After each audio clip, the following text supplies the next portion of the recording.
صلتك بينك وبين ربنا.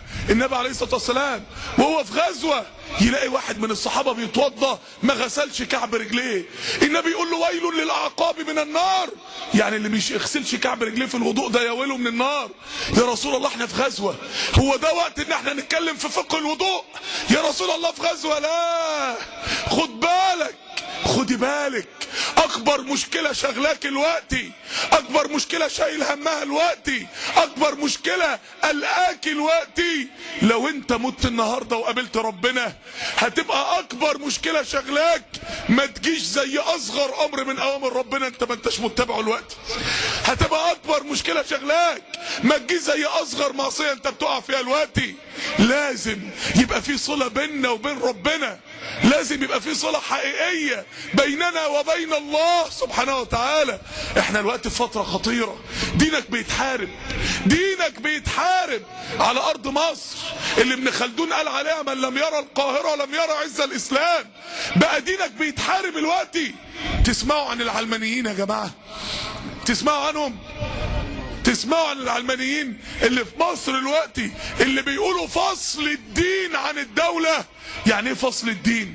عارفين لما طالب يبقى طالب فاشل وساقط وماهوش نافع وخايفين يبوظ العيال، يقوموا يعملوا له من المدرسة قرار ايه؟ قرار فصل. اهو ده فصل الدين. عايزين يفصلوا الدين من الحياة، عايزين يقولوا للدين اطلع بره، عايزين يقولوا الدين مالوش دعوة بحياتنا. عارفين لما واحد يفصل رقبة واحد عن جسمه، عايزين يذبحوا الدين من الدنيا، عايزين يذبحوا الاسلام من الحياة. دول اللي بيقولوا فصل الدين عن الدولة.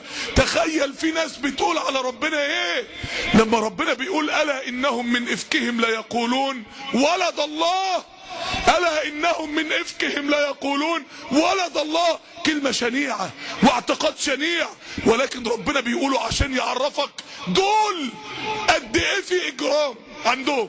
امال انا بقول ايه دلوقتي؟ انا بقول لك عارف العلمانيين بيقولوا ايه؟ عايزين يقولوا ربنا في مواضيع ربنا يتكلم فيها ومواضيع ربنا لا يتكلم فيها. عايزين يقولوا ربنا لو قلت لنا كتب عليكم الصيام هنقول ماشي، لو قلت لنا كتب عليكم القصاص هنقول لا. عايزين يقولوا لو محمد بن عبد الله عليه الصلاة والسلام جه الوقت في الدنيا هنقول له ممنوع تدخل مجلس الشعب، ممنوع تدخل مجلس الوزراء، ممنوع تدخل قصر الرئاسة. ليه؟ الدين مكانه في المسجد، الدين يلزم حدوده، الدين ملوش مكان في حياتنا.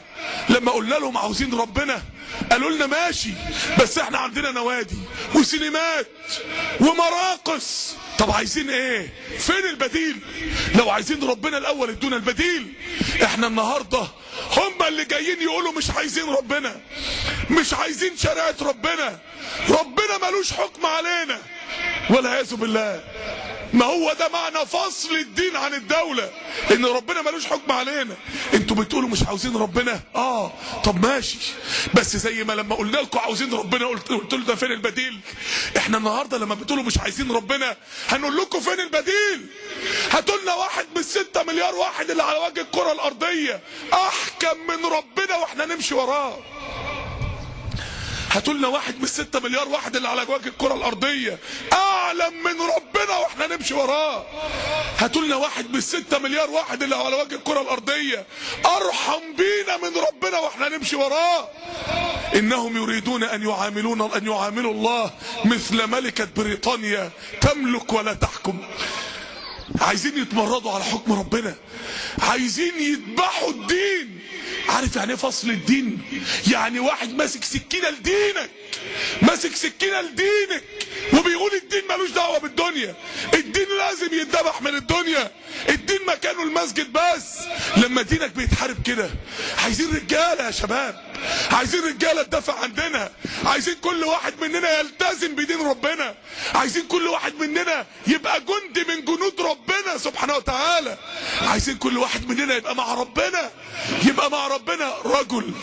عايزين راجل، عايزين كل واحد منكم يبقى راجل حقيقي من رجالة الإسلام، من رجال دين الله سبحانه وتعالى. تقدر تبقى راجل، تقدر تبقى راجل تدافع عن دينك وتدعو لدينك. يا اخوانا احنا قلنا عايزين المادة التانية من الدستور. انتوا عارفين اكبر مشكلة عشان المادة التانية من الدستور تطبق هم مين؟ عارفين مين؟ احنا.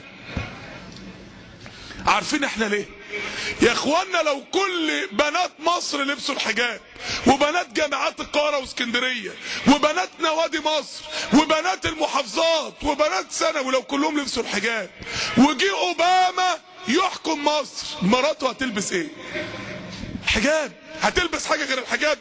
لو كل رجالة مصر صلوا الفجر في الجامع، هل ممكن اي رئيس دولة ما يصليش الفجر في الجامع؟ يبقى القضية فينا احنا. احنا اتحط قدامنا البنوك الاسلامية والبنوك الربوية السنين اللي فاتت، معظم الشعب هو اللي اختار البنوك الربوية. احنا محكمة الاسرة طبقت قانون المواريث الاسلامي 100% السنين اللي فاتت. امال مين اللي كان ورث مين؟ ومين اللي كان ورث اليتامى؟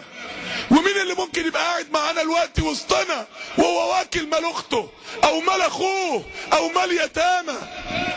يبقى المشكلة عند مين؟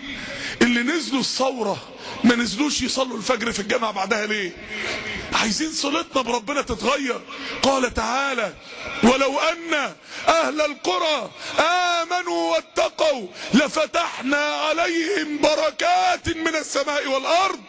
يعني لو قرية أطفيح ده ايه رجالتها ونسائها كلهم بقوا مع ربنا، ما ربنا بيقول كلا إن معي ربي. طب كلا إن معي ربي، ربنا يبقى معايا ازاي وانا مش معاه؟ لو انا ما بصليش الفجر ربنا يبقى معايا؟ لو انا ما اناش مع ربنا ربنا يبقى معايا؟ عايزين ربنا يبقى معانا، عايزين ربنا يفتح علينا بركات من السماء والارض، عايزين ربنا، عايزين يا جماعه نبقى جنود لله. قال تعالى: يوم ترى المؤمنين والمؤمنات يسعى نورهم بين ايديهم وبايمانهم بشراكم اليوم. يوم ترى، يوم ما هتشوف اللي التزم بدين ربنا خد ايه. يوم ما كل شاب في الجامعه فتن بالمعاصي هيشوف اللي التزم خد ايه. يوم ما اهل الدين واهل طاعه ربنا هيترفعوا على منابر من نور.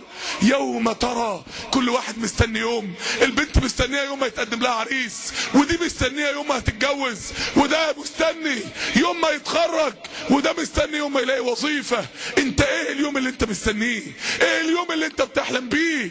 يوم ترى المؤمنين والمؤمنات يسعى نورهم بين ايديهم وبايمانهم.